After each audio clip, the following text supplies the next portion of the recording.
There's a creature that lives in the cold. In the deep forests. In the places where winter doesn't end, it just pauses. You probably know its name. The Wendigo. Gaunt. Skeletal. Antlers like a crown of death. Eyes that glow in the darkness. A creature of eternal hunger that stalks through the snow, hunting anyone foolish enough to enter its domain. If you've spent any time on the internet, you know the Wendigo. It's everywhere. Creepypastas describe it as a monster that appears at 3 in the morning, scratching at your window. Video games turn it into a boss fight with predictable attack patterns. Movies show it sprinting through forests at impossible speeds, picking off teenagers one by one. It's become another monster in the catalog. Another thing that goes bump in the night. The modern Wendigo is simple. It's a predator. It hunts. It kills. It's scary because it's fast, because it's hungry, because it won't stop. That's the story we tell ourselves. Clean. Straightforward. Comfortable, in a way. Because if the Wendigo is just a monster, then the solution is simple too. Avoid the woods. Stay inside. Don't go out alone. Problem solved. YouTube is full of Wendigo content. Animated story times where the creature chases campers through the night. Found footage videos with shaky cameras and night vision. Horror narrations that describe the Wendigo's appearance in excruciating detail, the elongated limbs, the sunken eyes, the smell of decay. Every video has millions of views. Everyone wants to be scared by the Wendigo. Everyone wants to imagine what they'd do if they encountered it. There are Wendigo hunting guides. People discussing what weapons would work best against it. Whether fire would slow it down. Whether you could outrun it. There are entire forums dedicated to Wendigo sightings, with blurry photographs and testimonies from people who swear they saw it in the woods behind their house. The comments are always the same mix of terror and excitement. People love being scared by the Wendigo because deep down, they don't really believe it's real. And that's the trap. We've turned the Wendigo into entertainment. Into content.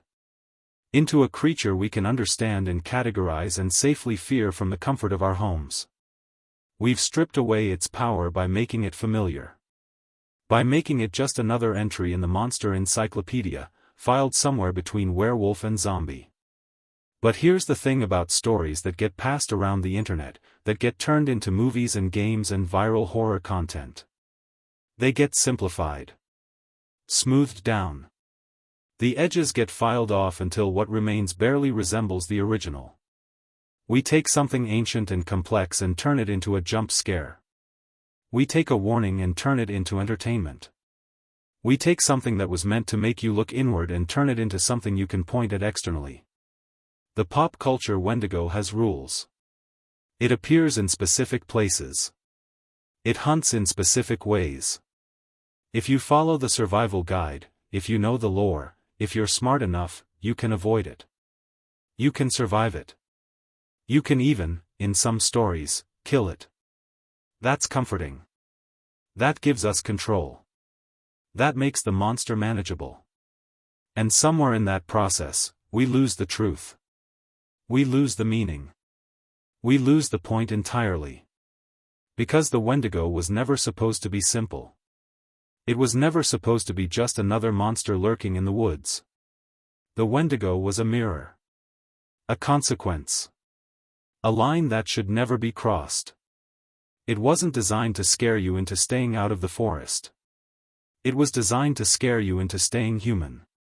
So let me ask you something. What if everything you think you know about the Wendigo is wrong? What if the creature we see in movies and games and stories is just a shadow of something far more terrifying? Not because it's bigger or faster or more dangerous, but because the real Wendigo reveals something we'd rather not see. Something about ourselves. What if the Wendigo isn't out there at all? What if it's in here? What if every time we've pointed at the forest and said that's where the monster lives, we've been looking in the wrong direction? What if the real horror isn't that the Wendigo might hunt you, but that you might become it without even realizing? This isn't a story about a monster that hunts in the cold. This is a story about what happens when humans forget they're not the apex predator. When we forget that some hungers shouldn't be fed. When we forget that nature has boundaries, and crossing them comes with a price. This is a story about the Wendigo. But more than that, it's a story about us. And I promise you, by the end, you'll realize the creature was never the villain. Because the creature was never really a creature at all. Let's go back. Way back. Before the internet. Before the movies. Before European explorers ever set foot in North America. Back to the Algonquin peoples. The Ojibwe. The Cree. The nations who lived in the northern forests, where winter could last 8 months and temperatures could drop so low that breathing hurt. In these cultures, the Wendigo wasn't a creature you could hunt. It wasn't something with a physical form that could be killed with weapons. The Wendigo was a transformation. A corruption. A spiritual sickness that turned a human being into something else entirely. Something that shouldn't exist. The traditional Wendigo began as a person. Always a person. Someone caught in circumstances so desperate, so horrifying, that they made a choice no human should ever make. They ate human flesh. Not because they were evil. Not because they enjoyed it. But because they were starving, freezing, dying, and survival became the only thing that mattered. But here's where it gets dark. Because according to the stories, once you cross that line, once you consume human flesh, something changes. The hunger doesn't go away. It grows. It becomes insatiable. The more you eat, the hungrier you become. Your body begins to change. You grow thin, skeletal, no matter how much you consume. Your heart turns to ice. You lose your humanity piece by piece until what remains is no longer a person. It's a Wendigo. An embodiment of greed, of consumption, of hunger that can never be satisfied. This wasn't a monster that chased people through the woods. This was a warning. A story told during the brutal winters when food was scarce and survival meant making impossible choices. The Wendigo represented the ultimate taboo, the line that must never be crossed no matter how desperate you became. Because once you crossed it, you weren't yourself anymore. You became the thing everyone feared. The elders would tell these stories during the darkest months. When the snow was so deep you couldn't see the ground. When the cold was so intense that stepping outside meant risking frostbite within minutes. When hunting parties came back empty-handed day after day. These were the times when desperation could creep in. When someone might start thinking thoughts they shouldn't think. When the unthinkable might start to seem reasonable. And that's when the Wendigo stories mattered most. They weren't entertainment. They were survival tools. Psychological safeguards. They reminded everyone that no matter how hungry you got, no matter how desperate the situation became, there was a line. And crossing that line didn't save you. It destroyed you in a way that was worse than death. Think about what that means. The Wendigo wasn't hunting you. It was waiting for you to lose yourself. It didn't come after you with claws and teeth. It came when you forgot who you were. When you let desperation turn into something darker. When you let hunger, real hunger or metaphorical hunger, consume your humanity. The indigenous peoples understood something profound. They understood that the scariest monsters aren't external. They're internal. The Wendigo wasn't a cautionary tale about avoiding the woods. It was a cautionary tale about avoiding what you could become. About maintaining your humanity even when everything around you was trying to strip it away. An elder from an Ojibwe community once said, and I'm paraphrasing from historical accounts here, that the Wendigo doesn't run after people. It waits. It waits for you to get lost. Not just physically lost in the woods, but lost in yourself. Lost in your choices. Lost in your desperation. And when you cross that line, when you become the thing you feared, that's when the Wendigo truly appears. Because you are the Wendigo. This reframes everything. The creature isn't an external threat. It's an internal transformation. It's what happens when survival instinct overrides morality. When hunger becomes more important than humanity. When the will to live at any cost destroys what makes life worth living. The Wendigo is the price of losing yourself. And here's the sophisticated part of these stories. They recognize that this transformation could happen to anyone. It wasn't about being evil or weak. It was about being human in the worst possible circumstances. The Wendigo stories didn't judge the people who became Wendigos. They mourned them. They recognized that transformation as a tragedy, not a crime. But they also made clear that understanding why it happened didn't make it acceptable. The stories served multiple purposes. They prevented cannibalism, obviously. But they also created a cultural framework for dealing with extreme scarcity. They reinforced community bonds, because if you supported each other, if you shared what little you had, if you stayed connected even in the worst times, the desperation that led to Wendigo transformation could be prevented. The monster wasn't just a warning. It was a call to community. A reminder that survival was collective, not individual. But here's the tragic part. When outsiders arrived, when Europeans came to these lands with their guns and their maps and their absolute certainty that they understood the world, they heard the stories about the Wendigo and completely missed the point. They heard monster. They heard creature. They heard something that could be hunted and killed. They turned a spiritual warning into a physical threat. They took a mirror and turned it into a target. They asked indigenous people about the Wendigo and took notes about its appearance, its habits, its weaknesses. As if it were an animal. As if you could write a field guide to spiritual corruption. As if understanding what it looked like would help you avoid becoming it. They completely failed to understand that the Wendigo didn't have a fixed appearance because it wasn't a fixed thing. It was a process. A transformation. A consequence. And that's when everything went wrong. Because once you start treating the Wendigo as an external enemy instead of an internal warning, once you start looking for monsters in the woods instead of monitoring the monster potential in yourself, you create exactly the conditions that allow the Wendigo to appear. You disconnect from the wisdom that prevents it. You ignore the boundaries that contain it. You cross the lines that summon it.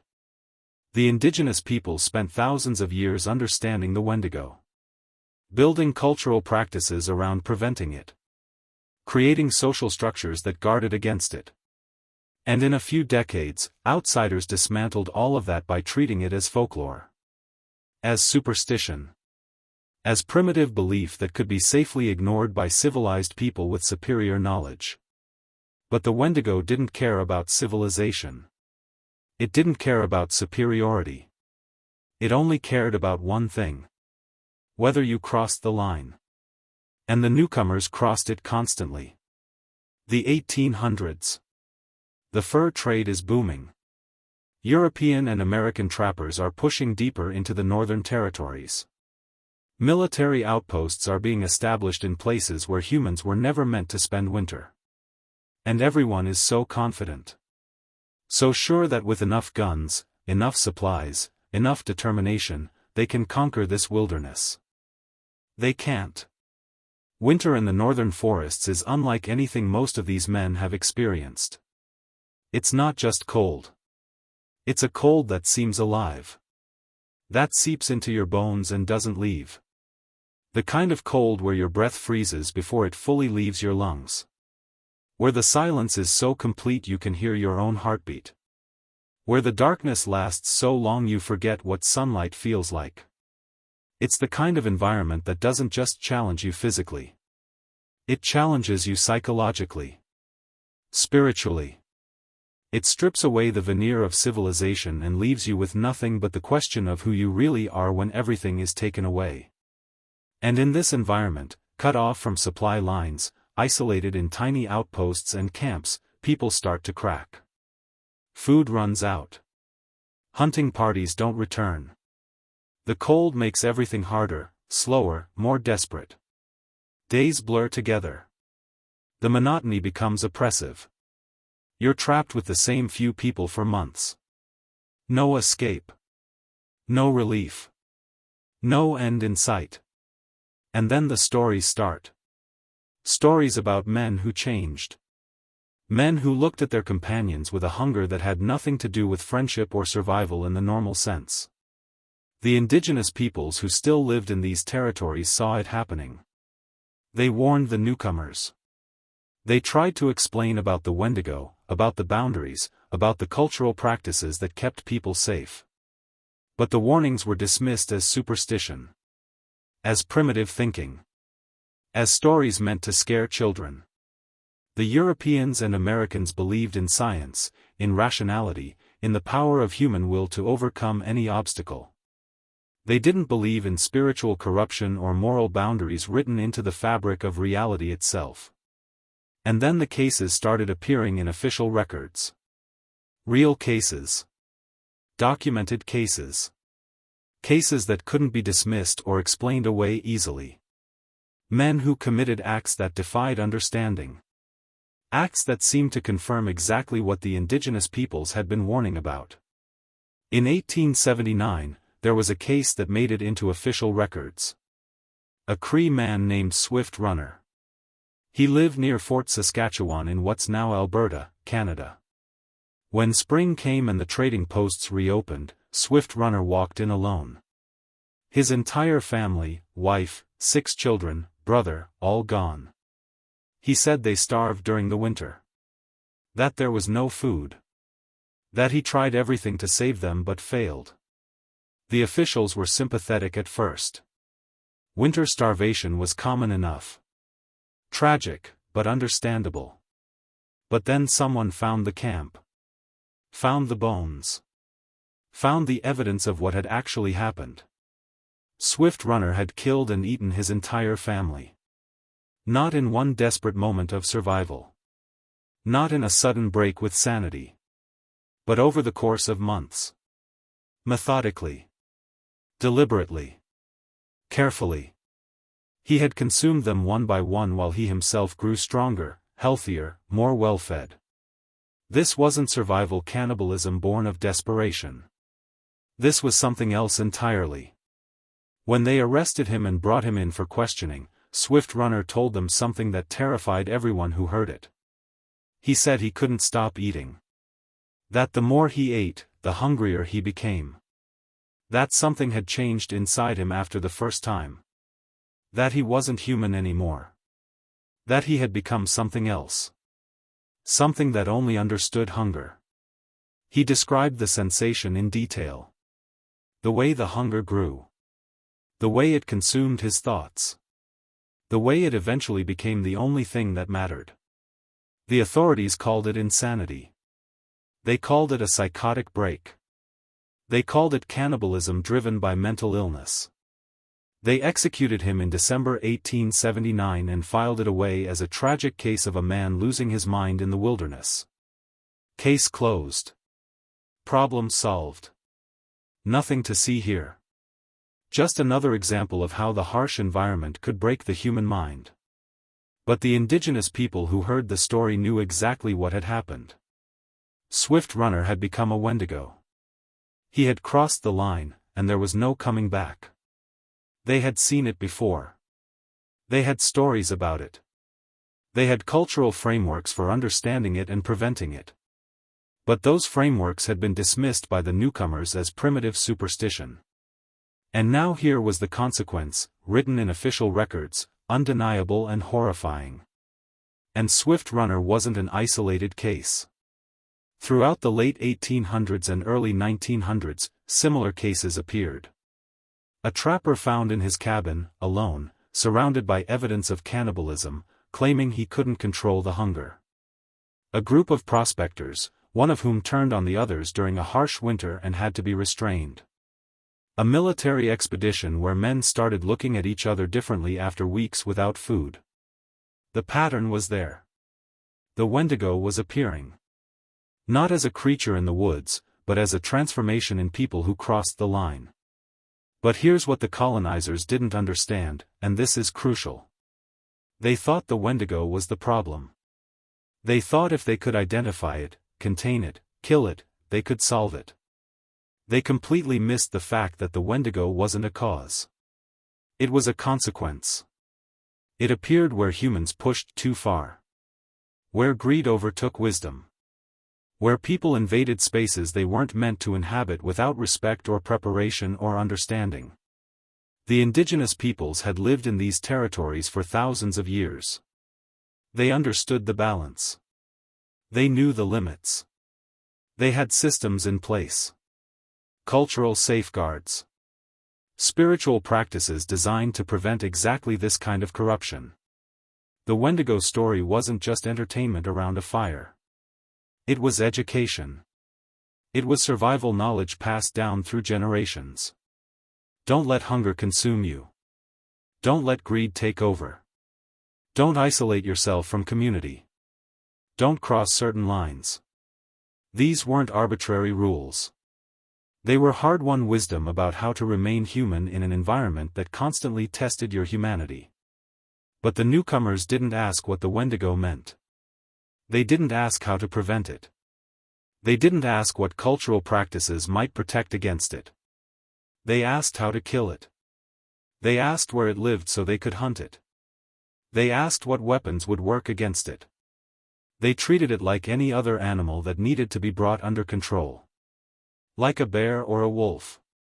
Something dangerous but ultimately manageable with enough firepower and determination.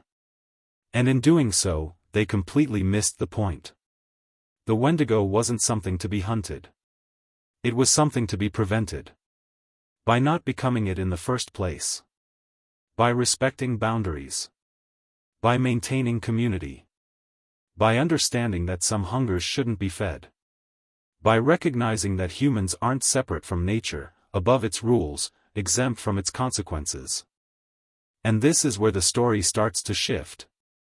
Because once you start treating the Wendigo as an external threat instead of an internal warning, once you start looking for monsters in the woods instead of monitoring the monster potential in yourself, you create a problem that didn't need to exist. You start seeing Wendigos everywhere. You start blaming the creature for human failures. You start hunting for something that only appears when you've already lost. You externalize something that was always meant to be internal. The Wendigo appears where humans cross lines. And in the 1800s, humans were crossing lines everywhere. Pushing into territories without permission or understanding. Taking resources without restraint or respect. Treating the land and its people as obstacles to be overcome rather than parts of a system to be understood. Establishing settlements in places where the indigenous peoples knew humans shouldn't settle. Disrupting patterns that had maintained balance for millennia. And every time someone disappeared, every time someone went mad in the winter cold, every time the hunger took over and someone did the unthinkable, they pointed at the Wendigo and called it the villain. But it was never the villain. It was the consequence. It was the warning system activating. It was nature pushing back. It was the universe saying, "You've gone too far, and here's what happens when you do."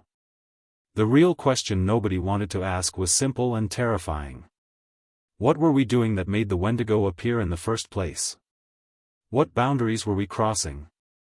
What balance were we disrupting? What lines were we treating as suggestions rather than laws? Because if the Wendigo appeared where humans pushed too far, and it was appearing more and more often, then maybe the problem wasn't the Wendigo. Maybe the problem was us. Now we jump forward. Mid-1900s. The wilderness is more accessible now. Roads are being built. Logging operations are expanding deep into territories that were previously untouched. Mining companies are surveying the northern forests for resources. The military is running cold weather training exercises in remote areas. Tourism is beginning, with hunting lodges and wilderness adventure companies bringing city people into the deep woods. The relationship between humans and these spaces has fundamentally changed. What was once treated with respect, or at least with caution, is now being treated as a resource. As a commodity. as something to be used. And something starts showing up in reports. Not often. Not in any official capacity. But if you dig through archives, if you talk to people who worked in these remote locations, if you follow the paper trail of incident reports and witness statements, you start finding fragments. Accounts that don't quite fit the official narrative. Stories that get filed away and forgotten because they're too strange, too uncomfortable, too difficult to explain. A park ranger in northern Minnesota, 1962. His name was redacted in the documents that were eventually made available, but his report still exists in fragmentary form. He describes responding to a missing persons case. A group of 5 hikers who went into the boundary waters and didn't come back when expected. Search parties were organized. 3 days later, they found the hikers. All 5 were alive. Physically unharmed. But something was wrong. The ranger's report describes them as changed. They wouldn't speak. Wouldn't make eye contact.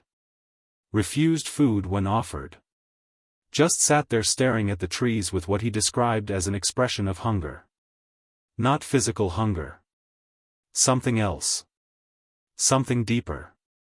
One of them, a man who had been overweight when he started the trip, had lost almost 30 pounds in 3 days. Medical examination found nothing wrong. No disease. No injury. No dehydration or malnutrition that could explain the weight loss. They were just wasting away. The ranger's official report ends there. Medical mystery. Possible psychological trauma. Hikers returned to families. Case closed. But the ranger kept personal notes, and those notes paint a different picture. He writes that all 5 hikers died within a month of being found. Different causes officially. Heart failure. Organ shutdown. Unexplained wasting disease. But the ranger used a different word in his personal notes, a word he'd heard from Indigenous people he'd worked with over the years. Consumption. Not tuberculosis. Something else. Something that consumed them from the inside. A military report from a cold weather training facility in northern Canada, 1967. The document was classified for decades. When it was partially declassified, most of the details were redacted, but enough remains to piece together what happened. A squad of 12 men was sent into the wilderness for a week-long survival training exercise. Standard protocol. They'd done it dozens of times before. But something went wrong. 7 men came back. They couldn't explain what happened to the others. Said they got separated during a storm. Said they searched but couldn't find them. The military searched. Never found any trace of the 5 missing men. No bodies. No equipment. Nothing. It was as if they'd simply vanished. The 7 who returned were debriefed extensively. Their stories were consistent but strange. They all reported the same psychological symptoms during the exercise. Obsessive thoughts about isolation. Difficulty being around other people. A sense that they needed to be alone. And underneath it all, a constant sensation they described as hunger, even though they'd been eating their rations. The military psychiatrist who evaluated them noted something disturbing in his report.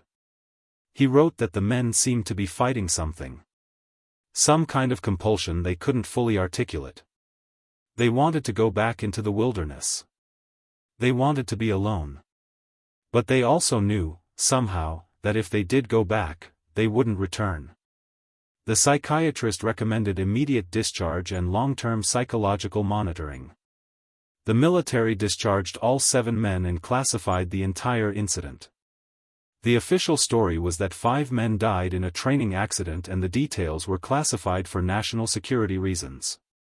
But one of the 7 men, years later, spoke to a researcher studying wilderness psychology. He said the hunger never went away. That every day was a fight against the urge to walk into the woods and keep walking. That he lived in a city now, surrounded by people, because isolation felt dangerous. Because he didn't trust what he might become if he was alone. He said the other 6 survivors had similar experiences. 2 of them had died. Suicides, officially. But he said they'd chosen to die rather than give in to whatever was calling them back to the wilderness. A psychiatric hospital in northern Ontario, 1973. A patient admitted after being found wandering the woods in midwinter, barely clothed, somehow not frozen despite temperatures well below zero. The patient was a man in his 40s. He'd been a surveyor for a mining company. He'd gone into the forest alone to map a potential drilling site and hadn't come back. 3 months later, he walked out of the woods like nothing had happened. The doctor's notes describe him as articulate but disturbed. He claimed he'd been in the forest the entire time. That he'd survived by, and here the doctor noted the patient became evasive, by finding food. But the doctor noted the patient had refused all food for the first week of his hospitalization. Not because he wasn't hungry, but because, and this is a direct quote from the notes, he said he was hungry for the wrong things. The patient told the doctor he'd changed. That something in the forest had changed him. That he'd crossed a line he didn't know existed until he'd already crossed it. He said being around people now made him feel something he couldn't fully explain. Not hostility. Not fear. Something worse. Hunger. He said he knew he wasn't supposed to be around people anymore. That it was dangerous. That he was dangerous. But he also didn't want to go back into the woods because he knew if he did, he'd never leave. He'd become something that belonged there. The doctor diagnosed him with severe dissociative disorder and environmental psychosis. The patient was treated with medication and therapy. After 3 months, he convinced everyone he was fine. That the experience had been a temporary break with reality brought on by isolation and exposure. He was released. 3 days later, he disappeared. His apartment was empty. His car was in the parking lot. His clothes were folded neatly on his bed. He'd walked out in the middle of the night wearing nothing, in February, and was never seen again. These cases all share something. The people involved didn't report being attacked by a creature. They didn't describe a monster chasing them or hunting them. What they described was a change. An internal shift. A transformation that started subtle and grew stronger. They didn't see a Wendigo. They felt themselves becoming one. And here's what makes these reports so disturbing. When you map them, when you plot the locations on a map, every single case occurs in places where humans were pushing boundaries. Old-growth forests being logged for the first time in history. Areas where mining operations were drilling into mountains. Places where military exercises were treating the wilderness as a training ground. Sacred sites being developed for tourism. These weren't random encounters in untouched wilderness. These were consequences of human intrusion into spaces that should have been left alone. The pattern is there if you look for it. The Wendigo doesn't appear in quiet forests where humans respect the boundaries. It doesn't appear in areas where indigenous peoples still maintain traditional relationships with the land. It appears where humans exploit. Where they take without asking. Where they treat the land as a resource to be consumed without regard for consequences. It's not random. It's not coincidence. It's consequence expressing itself through the people doing the harm. But here's the thing that nobody wants to admit. These reports were filed. They were documented. People in positions of authority knew something was happening. Park services had incident reports. The military had classified files. Psychiatric hospitals had patient records. There was evidence. There was a pattern. People were being affected by something real, whether you called it spiritual corruption or environmental psychosis or Wendigo transformation. And instead of investigating, instead of asking questions, instead of considering that maybe the indigenous warnings had been right all along, the authorities classified the reports. They silenced the witnesses. They explained away the cases as mental illness or environmental stress or mass delusion. They did everything possible to avoid acknowledging what was actually happening. Because admitting the truth would mean admitting that some places shouldn't be touched. That some boundaries exist for a reason. That nature isn't something to be conquered, exploited, or consumed without consequence. That the indigenous peoples who had warned about the Wendigo for thousands of years had been right. And admitting that would require changing behavior. Stopping the logging. Halting the mining. Respecting the land. Acknowledging limits. And that's not a narrative powerful people want to accept. That's not compatible with economic growth or resource extraction or the fundamental belief that humans have dominion over nature. So the reports got buried. The witnesses got discredited. The pattern got ignored. And the intrusions continued. The logging continued. The mining continued. The military training continued. The development continued. Because if you don't acknowledge the warning, you don't have to change your behavior. If you can classify every account as delusion or stress or imagination, you can keep cutting the trees. Keep drilling the mines. Keep pushing deeper. Keep crossing lines. Keep ignoring consequences. But the Wendigo doesn't care about classifications. It doesn't care about official reports or sealed files or psychiatric diagnoses. It doesn't care if you believe in it or not. It cares about lines. And humans kept crossing them. Keep crossing them. We'll always keep crossing them until something forces us to stop. And the something that forces us to stop might be the very thing we've been trying to pretend doesn't exist. This is where the story gets truly dark. Because eventually, someone got the brilliant idea that if the Wendigo was real, if it could be documented, then maybe it could be studied. Contained. Controlled. Maybe even cured. And if you think that sounds like the beginning of a horror movie, you're absolutely right. Except this wasn't fiction. The 1950s through the 1970s were a golden age for secret government projects. The Cold War was raging. Intelligence agencies were experimenting with everything from mind control to remote viewing. And in the Northern Territories, far from oversight or public awareness, there were facilities running programs that officially didn't exist. One such program, referenced in documents that surfaced through Freedom of Information Act requests decades later with most details redacted, was focused on psychological warfare and environmental stress responses. The official goal was to understand how soldiers could maintain mental stability in extreme isolation. But reading between the heavily redacted lines, there's evidence they were studying something else. Something they called environmental psychosis. Something that caused people to transform psychologically when exposed to specific wilderness conditions. They brought in experts. Anthropologists who had studied indigenous cultures. Psychiatrists specializing in dissociative disorders. Even, according to some accounts, indigenous spiritual advisors, though whether they participated willingly or were coerced is unclear. The program was trying to understand the Wendigo phenomenon. Not as folklore. As a real psychological and possibly physiological condition. And they tried to create it.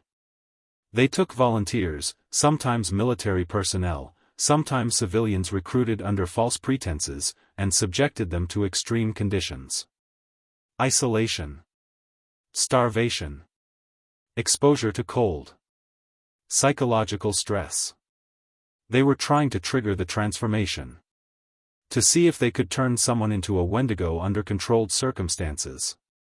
And if they could, whether they could reverse it. The details are scarce because most of the documentation was destroyed. But what fragments remain suggest the experiments failed.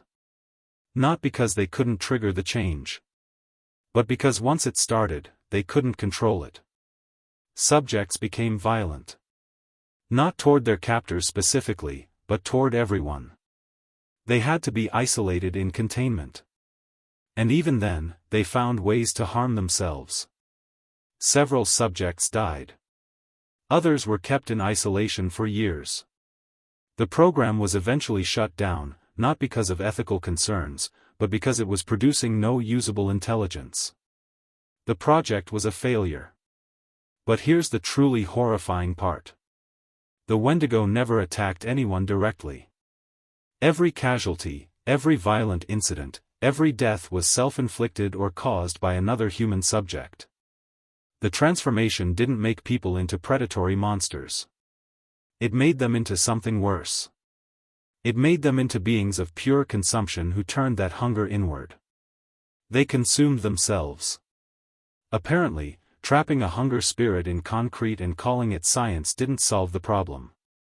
It just proved what the indigenous peoples had known for thousands of years. The Wendigo isn't something you can contain or control.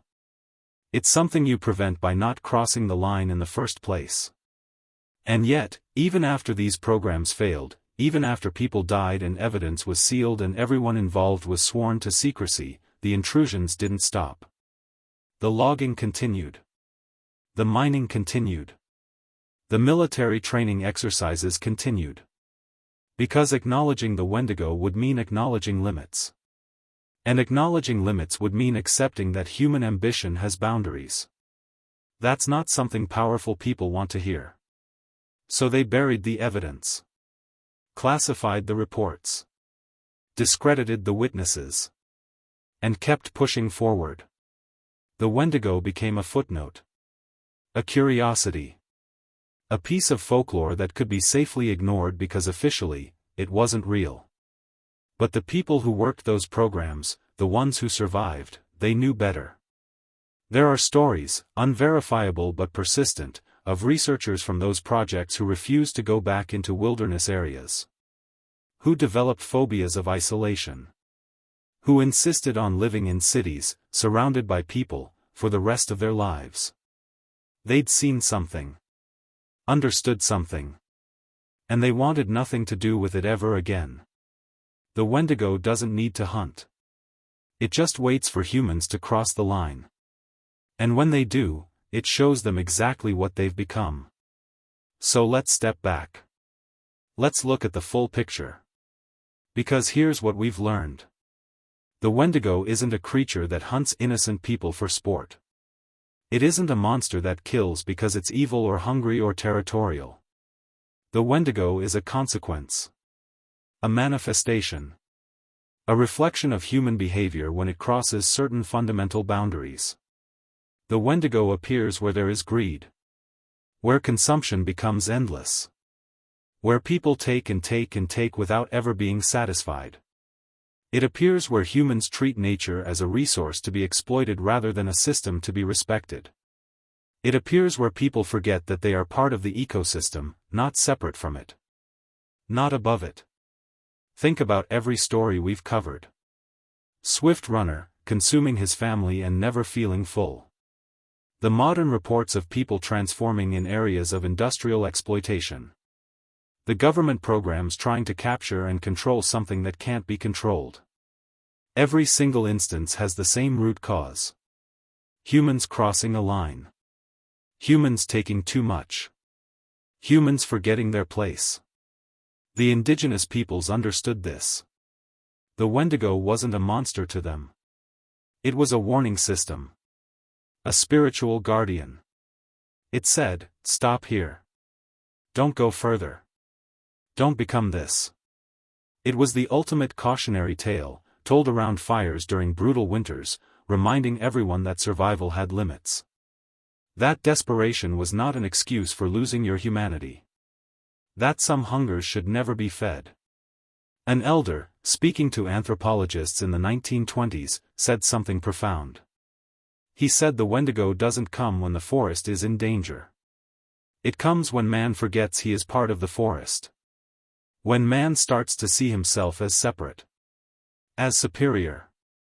As entitled to take whatever he wants. That's when the Wendigo appears. Not to punish, but to remind. To show what happens when you forget where you came from. This completely reframes everything. The Wendigo isn't the villain of these stories. It's the last line of defense. It's what appears when all other warnings have been ignored. When respect has failed. When balance has been abandoned. When greed has taken over completely. The Wendigo is the consequence of human arrogance. And here's the terrifying beauty of it. The Wendigo doesn't need to be physical to be real. Whether you believe in a literal spiritual entity or see it as a psychological metaphor doesn't matter. The effect is the same. When humans push too far, something breaks.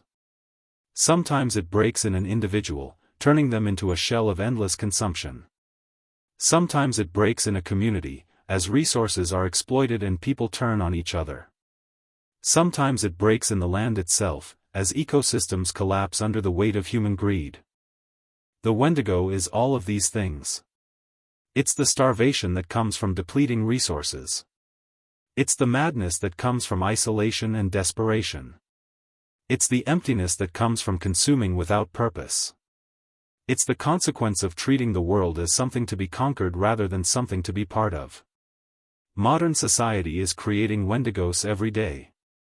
Not literal monsters in the woods, but manifestations of endless consumption.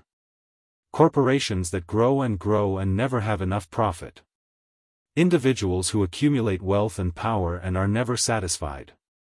Systems that extract resources from the earth faster than they can be replenished. This is Wendigo behavior. Endless hunger. Consumption that destroys. Growth that corrupts. And just like in the traditional stories, the more we feed this hunger, the hungrier we become. The more we take, the more we need. We're not becoming skeletal creatures with glowing eyes. We're becoming something worse.